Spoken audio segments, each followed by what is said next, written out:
Vous avez commencé à recueillir des données sur la qualité de l'air alentour de la cimenterie à Port-Daniel-Gascon. C'est quel type de pollution qui vous préoccupe?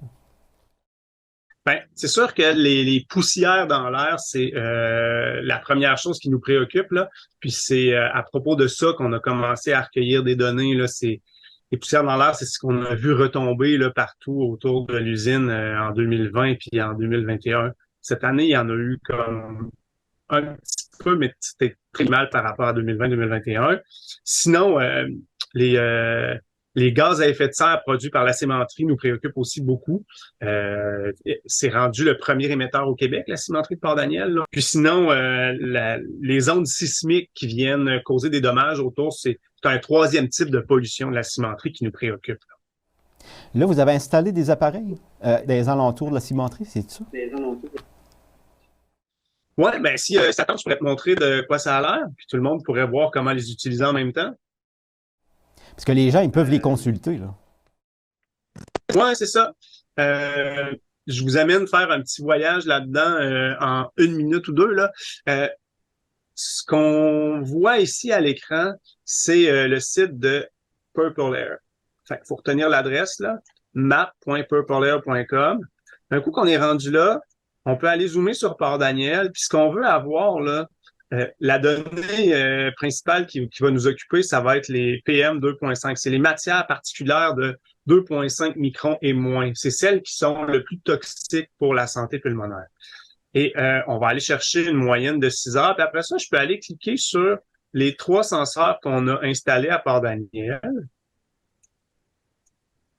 Puis ce qu'on voit, c'est que lui ici, le troisième là, qui est dans le secteur Est, il est pas, il est tombé inactif. Ça fait à peu près 4 jours. Là. On ne sait pas pourquoi. Fait que, ce qu'on voit, puis là, chaque capteur a deux. Chaque station a deux capteurs. Fait que pour me donner plus de clarté, je vais en enlever un de chaque. Tout, tout. Fait que ce que je vois là, dans ce graphique-là, la qualité de l'air à Port-Daniel. Puis il y a plein de pics là-dedans. Puis pour être sûr que c'est vraiment des pics de la cimenterie, ben je vais chercher une autre station qui est elle à Guescapéguag. Puis là, celle de Guescapéguag, ça va être celle en jaune. OK? Puis là, je vais zoomer hop, dans ma zone. Et qu'est-ce que ça me donne? Je vois plein de bandes qui suivent. Je vois surtout, mettons que je vais sur celle de Guescapégual, la Wagwam A, ben, je remarque que euh, les, les pics, la courbe suit pas mal les mêmes données que à la cimenterie de Port-Daniel. Sauf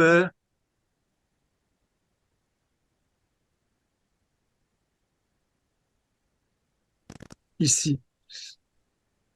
C'est-à-dire que entre le 26 puis le 4 octobre, ben, les émissions à Port-Daniel étaient un peu plus élevées que dans le reste de la baie des Chaleurs. Euh, Par contre, ce que ça nous fait remarquer, c'est que de manière générale, il y a des matières en suspension dans l'air partout, en tout temps, et que il y a des variations qui sont régionales, puis que tout ce qui est toutes les pics qu'on voit, on va retourner sur une vue plus grande, là, toutes les pics qu'on voit sont pas nécessairement dus à la cimenterie. Comme autour du 24 octobre ici, là, on voit qu'il y a quand même un peu plus de particules en suspension dans l'air, mais si on retourne avec la station de Guescapéguag ici, ben là, on remarque que on n'est pas plus haut que dans le reste de la baie des Chaleurs. Donc, ce qu'on note depuis qu'on a installé les stations de qualité de l'air, c'est qu'il n'y a pas de pic significatif d'émissions de poussière à Port-Daniel par rapport au bruit ambiant. Ça sert au moins à savoir ça.